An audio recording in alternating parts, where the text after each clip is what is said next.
welcome to Money Chat Now. Money Chat Now is a politically charged stock market pre-show giving you the politics of the day and the biggest moves in the stock market. It is presented with comedic common sense and just the right amount of sarcasm by an expert in financial literacy, and hey, that's me, Larry Steinhouse. Hey, today is Wednesday, October 12th. I want to welcome you to the show. We are here live on Facebook, Twitter, LinkedIn, and YouTube. You can also find repeats of the show on Rumble and Spotify. Please search Money Chat Now and Larry Steinhouse on Spotify, and then you can follow me there as well. And if you'd like to connect to me personally, by the way, you can go to contactlarry.com. That's contactlarry.com, and there you will find my social media connections, my email, and my text message information. That's contactlarry.com. I found it funny that somebody who watches the show reached out to me to blast Mastriano. I'm kind of curious to know if that was Ken the Democrat. Well, anyway, I guess we'll find out. All right, just a reminder, if you're watching online, hit that like button, hit that share button. Don't forget to subscribe to the YouTube channel and like the Money Chat Now page on Facebook. And by the way, you can also find Money Chat Now and the Larry Steinhouse Show on Spotify, so please go there and subscribe as well. Of course, you can comment live during the show on YouTube, Facebook, LinkedIn, and Twitter, and please say hi so I know you're watching. I don't know you're watching unless you say hi, so especially if you're new to the show or if it's your first time, please say hi, let me know, and I'll even say hi back. As a matter of fact, got a bunch of people to say hi to right now. We got James coming in, we got Tom, we got my wife Linda coming in, we got John coming in, we got Jose coming in from YouTube, and we have Charles coming in. Thanks so much. And Ken the Democrat, there he is. Everybody say hi to the Democrat. And we got James also coming in from YouTube. Thanks, guys. I totally appreciate you guys. You guys are awesome. Hey, don't forget, if you become a fan of the page on Facebook, the Money Chat Now page on Facebook, then you will be able to watch the show even when I'm on Facebook jail, because, you know, I go to Facebook jail all the time. All right, so please go to the Money Chat Now page and like it so that you can never miss a show. All right, on today's show, of course, we're going to be talking about the market recap. We're going to be talking about silly Biden, economics ain't for kids. We're going to be talking about Uber and Lyft troubles and Social Security benefits. So this is going to be a fun show today. I promise you it'll be a great one. All right, we also have, let's go, we got I want to remind you that Money Chat Now is brought to you by Investor Schooling, and you can attend a complimentary class this Thursday by going to Investor Schooling. There you will learn about real estate investing and stock options trading from those who do it every day. Hey, I want to thank some people for sharing the show again yesterday. I appreciate it. I saw Betsy shared it, and Peter shared it, and Linda shared it. I think Mike shared it as well, and I think Barbara shared it. So thank you so much.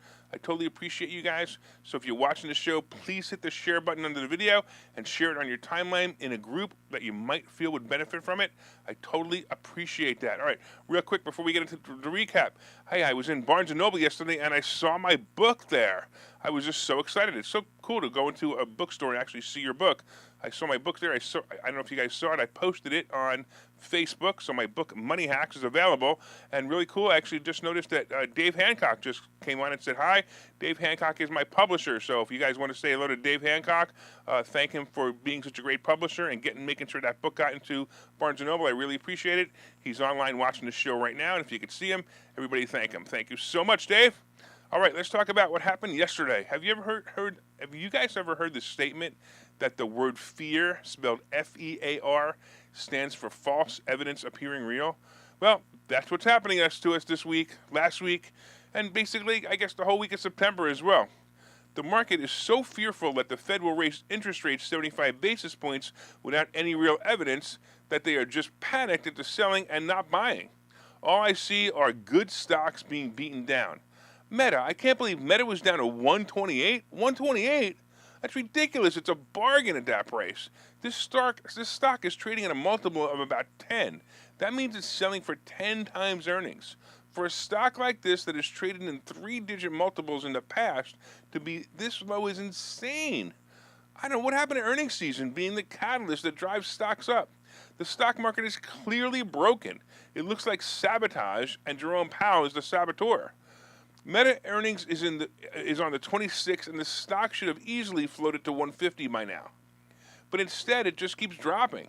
If it hits another 52-week low, it actually hit another 52-week low yesterday, and that's awful. Even Apple seems to be holding ground at 140. It's another stock that usually pops before earnings, and it just isn't.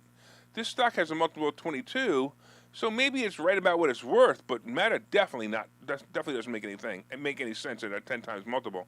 The Meta problem may be simply that Zuckerberg is still screwing around with the company's profits, creating the Meta useless verse. By the way, did you guys buy your virtual house next to Snoop Dogg yet? Oh man, what a waste that was. They actually introduced a new headset yesterday that sells for about $1,500. This is almost 3 times the price of the old headset, and frankly, it's going to be a non-seller. No one cares anymore. The headset for $1,000 more than the old one has an updated chip. Yep, it has an updated chip, so you can see the Meta useless verse a little more clearly. I guess if you use the new headset to look at your credit card bill after buying this, you could see how bad of a mistake it was. Part of Meta's drop over 5 points yesterday was basically due to a boo from the audience about this product being introduced. Boo! Zuckerberg, boo! Maybe he will go back to doing what he once did best and make Facebook a platform that allowed free speech. Or better yet, maybe the board of directors of Meta will boot his ass off into the metaverse and let him retire next to a virtual lake or something. Today, anyway, the producer price report will be released. We will also see minutes from the Fed report being released today. Investors will look at these as a bellwether to try to guess what the Fed will do. Today will be the consumer price index referred to the CPI report. This report is used as an inflation indicator. That is tomorrow. On Friday, September's retail sale will also give further insight into consumption. So we wait for these reports, and we wait for the market to settle down. Don't forget that the Fed rate is now 3.25%, and it will likely go to 4% before the Fed slows down. They can also do it in 1 step or 2 steps. Hopefully, they'll do it in 2 steps with a 50-point basis increase for November and then 25 for December. I'm hoping that's what they do. Remember that this number is not the bond rate. The Fed rate is the rate in which it lends money to the banks. For example, if the Fed charges 4% to a bank, the bank might charge 7 or 8% to the public for a mortgage loan. The 30-year bond rate is the rate you can get if you invest in Treasury notes. They are different, and they have different effects on the market. You're seeing mortgage interest rates rising, and now the average rate is about 7%. Wow. That's because the Fed rate increased to the bank. Expect 7 or 8% to be the new normal. Let's look at the futures. Let's take a look at and see what Wall Street has in store for us today. Right now, it looks like the Dow is up 160, and it looks like the S&P is up 30, and the Nasdaq is up 106. So it's not bad. Maybe we'll get something good today. I hope it just stays above 29,000. All right, real quick, I got a whole bunch of other people joining us. We've got Ken. Actually, it looks like the only person who joined us since is Rob and my brother Seth. Thank you. I'm just looking at some of this stuff here. And Dave says he's a proud publisher. All right, cool. All right, let's talk about silly Biden. Economics ain't for kids. How often can this sitting non-elected president go on talking about and be wrong about almost everything? He has been wrong about immigration, or should I say border crashers. He has been wrong about oil and gas prices. He has been wrong about climate, wrong about scamdemic virus, wrong about the Constitution, wrong about Afghanistan, wrong about Russia, and so on. So now he has the nerve to discuss the possibility of a recession, that there will be no recession, so he can be wrong on that too. In an interview on CNN, Biden said, and I quote, I don't think there will be a recession, and if it is, it'll be a very slight recession. That is, we'll move down slightly. The arrogant old fool continued with his statement. Every 6 months they say this. Every 6 months they look down at the next 6 months and say what's going to happen. Biden said in an interview with Jake Tapper on CNN. It aired yesterday. Well, so far, Biden, every 6 months they've been right, but okay, that's beside the point. Now, I know none of you watch it, but I'm sure also that not many liberals watch it either because CNN ratings have been tanking. With this statement, Joe Biden is now contradicting all of the great economists, right? The doddering fool actually believes there won't be a recession. The funny part is that the only way that this might be true is if we flip the House and Senate red and keep him from his economic destruction of this country. That would be the only way the recession would be, as he puts it, a slight recession. It amazes me how out of touch with reality this guy is.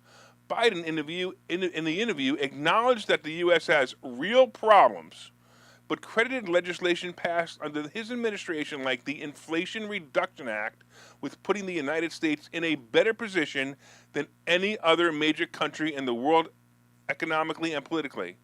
He actually said the Inflation Reduction Act puts us in a better place? I can't believe this thing was actually called the Inflation Reduction Act when it's going to be the cause of, inflation and not reduce it at all. This bill is filled with spending on climate regulations, including fines and taxes on corporations. Speaking of taxes on corporations, this bill now has taxes and automatically taxes corporations at a minimum of 15%. So who do you think pays those taxes? The consumer, of course. That's a complete antonym of reduction. The bill should be named the Inflation Enlargement Act. The only thing that this bill could do is the only thing that this bill can save money on is the Medicare change in prescription drugs. So when you're paying $25 for your medication, but you can't afford your house payments anymore, Biden can smile and say, see, inflation reduction. With his track record of Biden's non-leadership and his track record of being wrong on everything, we are in big trouble if he's saying we aren't going into a recession. Look for it to start in February. Meanwhile, we have Treasury Secretary Janet Yellen saying that the U.S. economy was doing very well. From the perspective of the United States, I think the United States is doing very well, she said. Those are her words. Yes, Janet, we're doing well. We're not starving and we have roofs over our heads. We are still spending and we still have jobs. Well, at least you guys do. I don't get paid for this. But getting back to Yellen, yes, we are doing well, unless, of course, you look at the average person's savings or 401k or how much debt people are now in trying to keep up with inflation and interest rate hikes. Yellen, we aren't in the streets begging for food, but we ain't doing so well, and it is definitely going to get worse. I'm truly believing they needed these sound bites and quotes to hope to fool the nation into thinking there's nothing to worry about so the undecided voters would vote blue. Are people really that gullible? Oh, yeah, I almost forgot about the people driving in their car alone with masks on. No, Janet, we are not doing well, and we are definitely not doing well as we were when Trump was in office. All right, look, before we take a commercial break, let's all remind ourselves and let's say the logo. Let's go, Brandon. See you guys in a minute. Okay, so you thought about buying and selling real estate. You've thought about investing in the stock market, but don't know where to start. Well, what if you could find a place to unlock strategies to master both real estate and the stock market, all without the headache? That place is Investor Schooling, hosted by Larry Steinhouse, an expert in real estate, financial literacy, and the ins and outs of the stock market. You can attend Investor Schooling in person or online 8 times a month. You can and will learn how to make money in real estate, and you will learn mastery of stock techniques such as options and covered calls. You will even get a chance to ask one of your burning questions to the stock option sultan, the master of picks and plays. Call 866-424-2829 for free information and receive a complimentary pass to attend classes, or register online at investorschooling.com. Don't delay. These passes are limited. So what are you waiting for? Call 866-424-2829. That's 866-424-2829. Or visit investorschooling.com. That's investorschooling.com.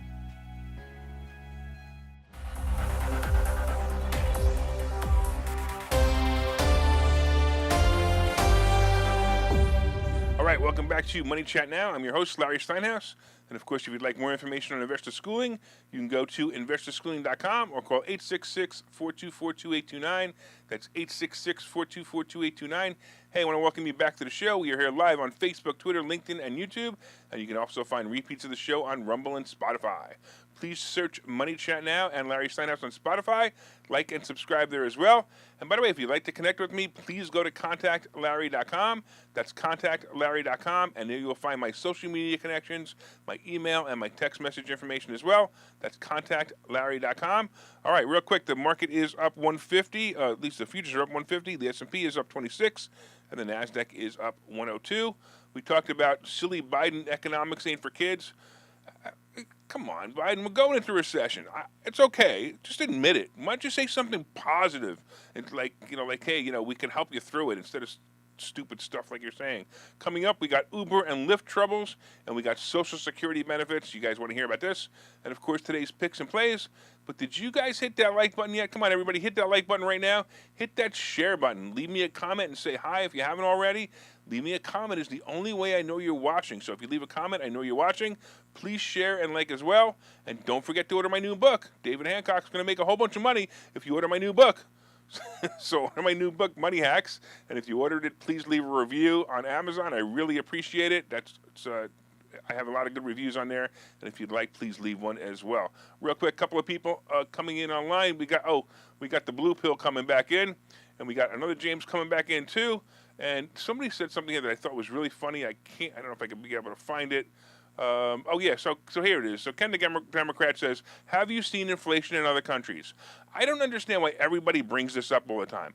Who cares what the inflation is in other countries? I care about this country. Just stop it. Stop comparing us to other countries. Compare us to us. Compare us to us and what we used to be. All right, let's get into Uber and Lyft. Yesterday, both Uber and Lyft dropped in price when the Biden administration again signaled the possibility that the drivers for both Uber and Lyft may no longer be classified as independent workers, but instead as employees. It often amazes me how dumb the average Democrat really is when it comes to entrepreneurship. Okay, it actually amazes me how dumb the average Democrat is on many topics, like freedom, economics, math, and, even the Constitution. But let me get back to the story about Uber and Lyft. So Uber started this rideshare company, and people who needed for people who needed a little extra money, and it was like a godsend to them. It allowed the average person to become in charge of their financial situation by taking their car and driving it to pick up someone who needed a ride and dropping them off at their destination. Honestly, it was a brilliant idea for all people involved. It was a win-win-win. The company who created it made money. The driver who signed up to be a driver with very little qualifications made money when and if they wanted to. And finally, the consumer gets to ride in a nice, clean vehicle with a nice driver. And it's just really, really nice. So it's a win-win-win. So what could screw this up? Oh, yeah, the government. This rideshare program made anyone an entrepreneur. Entrepreneurs like to be independent. They like to take care of their own expenses. They take care of their own taxes. And frankly, anyone who is on a 1099 income, better known as an independent contractor, often has many write-offs that employees are not entitled to. Independent contractors usually do much better than employees at the same rate of pay. Let me explain where this is going. If you're a company and you hire someone to perform a function in your business, in most cases that person is considered an employee. Employees have certain rights as employees, such as minimum wage, overtime, and possibly health insurance benefits. The employee must also have certain taxes withdrawn from their pay, and the employer must match their Social Security tax. The employer also needs to pay for unemployment insurance funds and workman's compensation insurance. As you may have already concluded, paying someone $15 an hour on the books can cost about $20 an hour to the employer. There's another classification of worker called an independent contractor. These workers are paid an amount and the employer has no other obligations, like the insurance or Social Security taxes that we mentioned above. You would assume that every employer would just want to hire all of their employees as independent contractors. But the IRS and the government aren't stupid. All right, well, they are, but they do have a distinct ruling on who can be an employee and who can be an independent contractor. If you try to fool them and hire what they identify as an employee and pay them as a contractor, you will be facing major fines and possible labor law violations. The IRS has come up with several qualification tests for the difference between an employee and an independent contractor. The most important part of this test basically comes from the relationship of the person doing the work with the employer. Some of the simple test rules say that a contractor has to be able to set their own schedule and cannot be forced to a set schedule. Another rule is that the person doing the work needs to show that they're active in working for others or pursuing working for others. They are not bound to one job at one location. These are some of the tests, but here is one big one that's getting sticky. And what it comes down to is the length of the relationship of the worker to the company. It could be said that if a person is working for the same company for a prolonged period of time, that person should have and should be classified as an employee. This is where Uber and Lyft and things like DoorDash and stuff like that are running into problems with local Democrat prosperity-killing states and now possibly the prosperity-killing government. Governor Useless in California tried to classify all Uber and Lyft drivers as employees in an effort to steal their tax money. I think he just needed a raise to get more hair gel and maybe some more tooth polish. But anyway, luckily for the drivers and the company, it was overruled. But now the government and the IRS are revising this classification once again. Some feel that the Uber and Lyft drivers should be classified as employees. Well, some people I'm talking to, of course, are Democrats. Those are the Democrats want this. Trump had protections in place for these drivers and for real independent contractors, but in an effort to continue to undo everything good that Trump did to this country or for this country, Biden has reversed some of those protections. He's also proposing new rules of classification that may make Uber drivers employees, basically destroying the entire business ride-sharing model. The drivers don't want this. The company doesn't want this, and the general public likes ride-sharing companies. So why do it? The answer is real simple, so the greedy Democrats can take away the money and the joy of a great concept. Of course, both stocks, Uber and Lyft, dropped significantly yesterday on the news. Both of these stocks have been beaten up. By the way, I think Uber is still a better play, but as soon as all this settles, both of these companies will recover nicely, and honestly, Uber's going to just win anyway because they're going to have all autonomous cars, so it doesn't really matter. And all these people that the government wants to screw aren't even going to be working anymore. All right, let's talk about screwing more people. Let's talk about Social Security benefits. Yep, it's that time again. It's time for the cost of living increase from your Social Security benefits team. Social Security makes an annual cost of living adjustment, COLA, to your benefit based on inflation, if any there is, right? So last year we had major inflation, so the cost of living increase, the COLA increase for 2022 was 5.9%. That was the largest in 39 years, boosting the average retirement benefit an additional $92 a month. And now it looks like for 2023, it looks like the next COLA increase will be about 8.7%. Whew. This is going to be the largest increase in decades, but I have to tell you, it's not the largest increase on record. In 1980, the COLA increase was a whopping 14.3%, and in 81, it was 11.2%. Holy moly, that's nuts! Normal times, we see about 1.5% to 2% increase. The estimate for the year of 8.7% is based on a subset of CPI data known as the Consumer Price Index for urban earners and clerical workers, or the CPI-W. So it's based on, so if you guys want to look it up, the CPI-W is the number. The Social Security Administration uses that measurement to determine COLA each year. The people receiving Social Security checks will get a nicely anticipated raise next year, but how will it affect Social Security Fund? A major problem with this increase is going to be a recession, and it may make the fund insolvent. Social Security payments longevity are based on calculations of how much money is going into the system from current workers. If there's a recession, less people will be working, and the fund may run out of money. The other interesting note is that the Social Security payment don't decrease, they only increase. That means if we go into a recession and prices decrease, that would mean that there might be a surplus of money going to people collecting Social Security. Now, this ain't a bad thing, of course. In fact, I'm looking at it as an opportunity. It would mean that boomers like me would have more disposable income. Look for investments in companies that boomers would buy products from. All right, we're running out of time, so let's take a break here. I'll see you guys in a minute, and we'll be back with some plays. Hi, I'm Larry Steinhouse, and one of the most misunderstood things in America is money. That's why I've written this book. It's called Money Hacks, because everything you think you know about money is wrong. And I'm telling you, everything you think you know about money is wrong.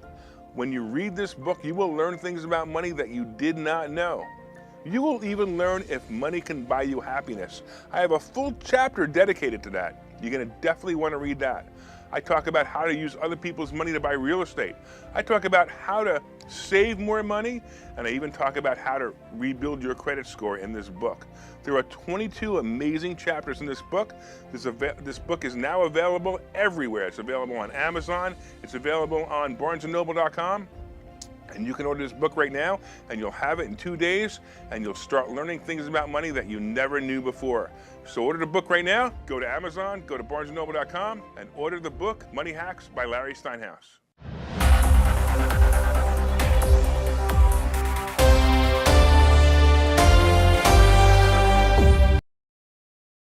Welcome back to Money Chat Now. I'm your host, Larry Steinhouse. And if you'd like to be a sponsor of the show, your name and product can be delivered to hundreds of loyal listeners and watchers of the show. As you know, we're expanding our base every day.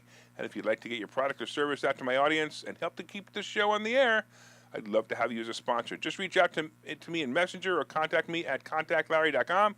That's contactlarry.com. So I don't understand. So Johnson Aid sits there and insults me in the comments, but he watches the show. That's pretty good. Thanks, Johnson. I appreciate it. By the way, obviously that's not his real name, and I call him Blue Pill because his name is Johnson Aid. You guys could put that one together if you like. All right, by the way, we also have a Spotify channel. That's right. You can go and subscribe to the channel and listen to all the reports. They're broken out for your enjoyment. So if you like that last report, Bill, I can't believe Bill just came in and said he's late again. I just did an entire section on Uber and Lyft. You should go back and listen to it. All right, so far we've been discussing, of course, the market recap.